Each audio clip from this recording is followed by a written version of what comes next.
নমস্কার, আমি সঙ্গমিত্রা।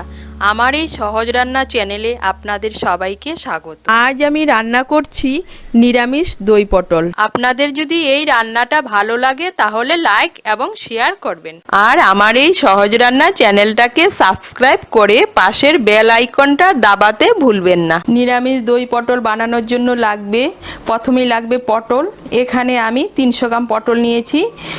পটলটাকে আমি হালকা খোসা ছাড়িয়ে নিয়ে এইভাবে মাঝখানে চিড়ে নিয়েছি। আর লাগবে পাকা কাঁচা লঙ্কা বাটা, আদা বাটা, এখানে আমি নিয়েছি পোস্ত বাটা, কাজু বাদাম বাটা, লাগবে টক দই, চিনি, নুন, ফোড়নের জন্য নিয়েছি তেজপাতা, শুকনো লঙ্কা, গোটা জিরে, গোটা গরম মশলা। আর গুঁড়ো মশলার মধ্যে লাগবে হলুদ গুঁড়ো, লঙ্কা গুঁড়ো, ধনে গুঁড়ো, জিরে গুঁড়ো, গরম মশলার গুঁড়ো, আর লাগবে ঘি আর কাঁচা লঙ্কা। রান্নাটা আমি সাদা তেলে করছি, আপনারা চাইলে সর্ষের তেলেও করতে পারবেন। তার জন্য প্রথমে কড়াইতে আমি সাদা তেল দিয়ে দিয়েছি। তেলটা আমার গরম হয়ে গিয়েছে। এর মধ্যে আমি নুন হলুদ মাখিয়ে পটলগুলো ভেজে নেব। এখানে আমি 300 গ্রাম পটল নিয়েছি।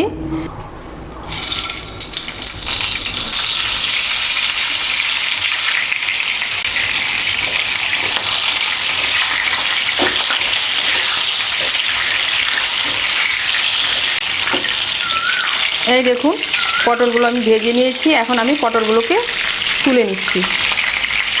কড়াইতে আমার অনেকটা তেল রয়েছে, তেলটা আমি একটু কমিয়ে নেব।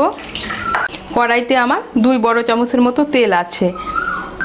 এর মধ্যে আমি তেজপাতা, শুকনো লঙ্কা, গোটা জিরে, গোটা গরম মশলা ফোড়ন দেব। গোটা গরম মশলার মধ্যে নিয়েছি 2 টুকরো দারচিনি, 2টো লবঙ্গ আর 3টে এলাচ, আর হাফ ছোটো চামচ গোটা জিরে ফোড়ন দিচ্ছি।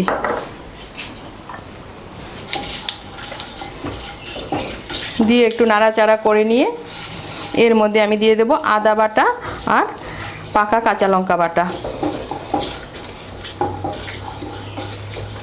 এর মধ্যে আমি দিয়ে দিচ্ছি 2 ছোটো চামচ আদা বাটা আর 4টা পাকা কাঁচা লঙ্কা বেটে নিয়েছিলাম।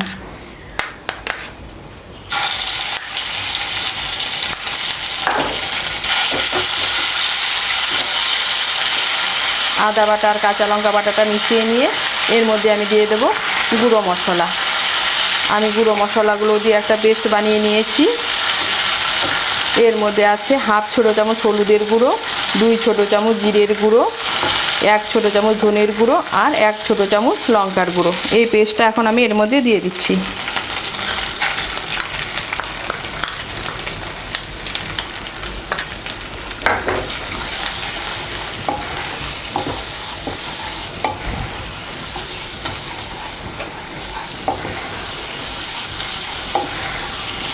আদা বাটা আর গুঁড়ো মশলাগুলো ভালো করে মিশিয়ে নেব।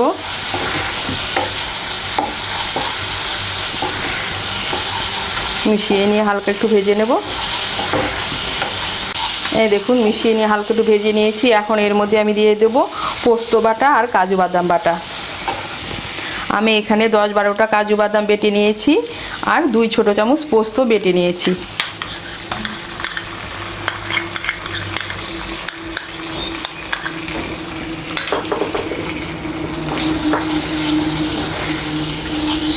কাজু বাদাম বাটা আর পোস্ত বাটাটা ভালো করে মিশিয়ে নেব মশলার সঙ্গে।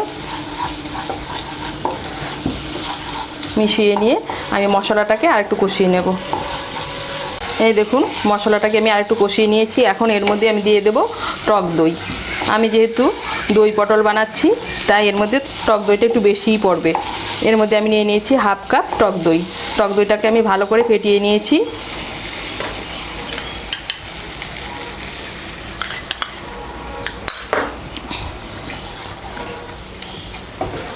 টক দইটাকে ভালো করে মিশিয়ে নেব মশলার সঙ্গে।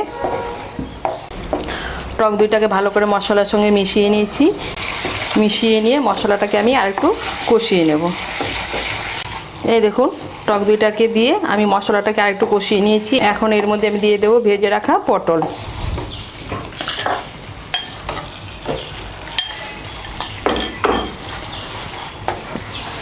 পটলটাকে ভালো করে মশলার সঙ্গে মিশিয়ে নেব।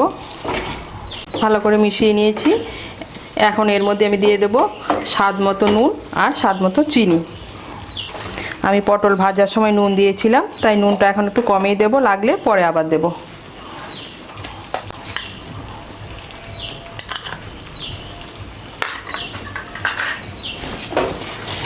নুন চিনিটা ভালো করে মিশিয়ে নেব। মিশিয়ে নিয়েছি, এখন এর মধ্যে আমি দিয়ে দেব জল। আমি মশলার বাটিগুলো ধুয়ে 1 কাপের মতো জল দিচ্ছি।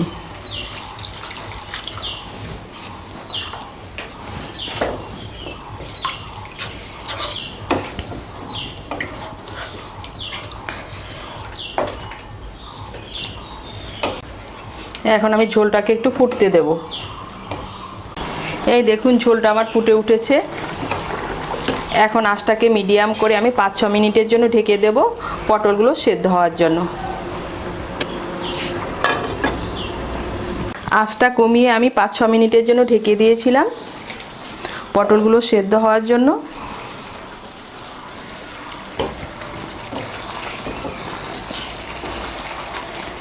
এই দেখুন পটলগুলো আমার সেদ্ধ হয়ে গিয়েছে আর ঝোলটাও শুকিয়ে গিয়েছে। এখন এর মধ্যে আমি ঘি, গরম মশলার গুঁড়ো আর চেরা কাঁচা লঙ্কা দিয়ে দেব।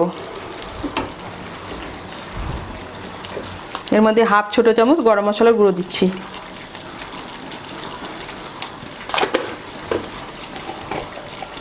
আর 1 চামচ ঘি দিচ্ছি।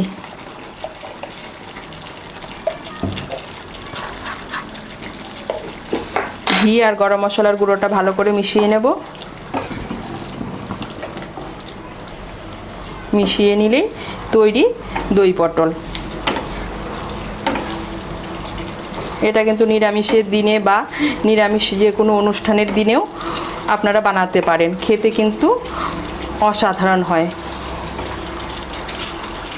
ঘি আর গরম মশলার গুঁড়োটা ভালো করে মিশিয়ে নিয়েছি।